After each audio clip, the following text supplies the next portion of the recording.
I woke up this morning, drooling on my pillow, and I was drooling as I witnessed a spider, kind of skydiving from my ceiling.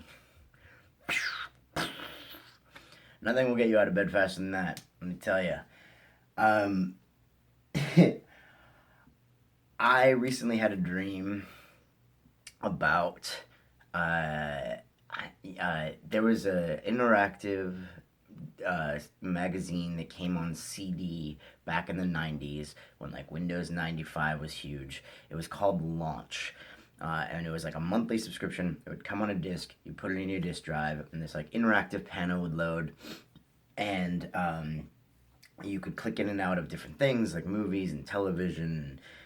I don't know. I think they had like a cooking portion and anything you could find in a magazine, but in video form.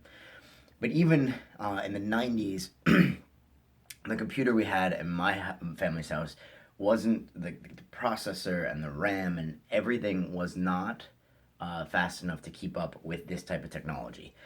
But it's interesting. I don't know. I don't remember the context of the dream, but I woke up and I remembered. Oh my God, this was a thing, and I'm pretty sure I still have a stack of them back at my parents' house in Massachusetts.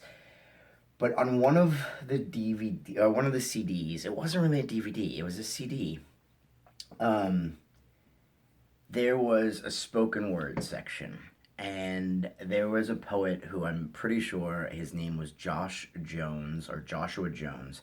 I can't find any information about him anywhere. I could barely find information about this specific edition of the CD magazine.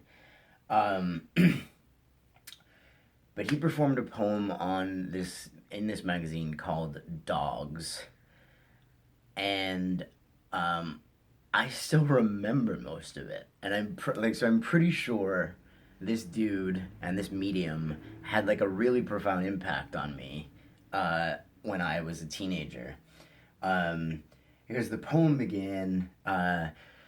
Sometimes I have this dream where I'm sitting in this cave with Jesus and Buddha, and Jesus wants Chinese, but Buddha's fasting again and says we're both assholes, and me, I'm just hungry.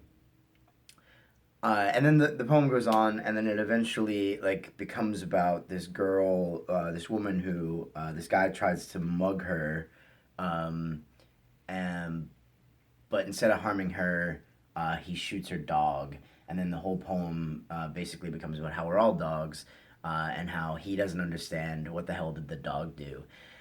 I remember it very vividly, and it got me thinking about like our brains and our capacity for like holding on to things that like either are so trivial or we don't even remember that we remember, but it's there stored somewhere, and how you can.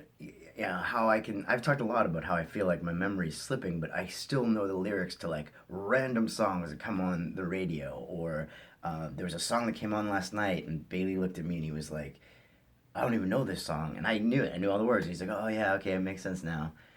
Um, it's just it's a compelling thing. Our brains, and our ability to hold on to information, and whether or not that information is trivial, or whether or not it's something that like we're holding on to for some reason, for some knowledge base.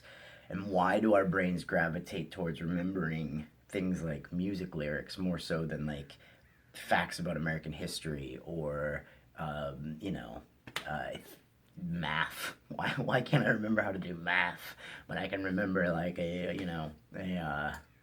Dave Matthews Band lyric from 1992? Brains.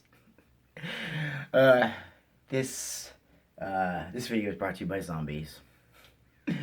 It is Sunday, March 13th. Happy daylight savings. I'm so sorry you lost that hour. Let's go make it up to each other. I will see you tomorrow.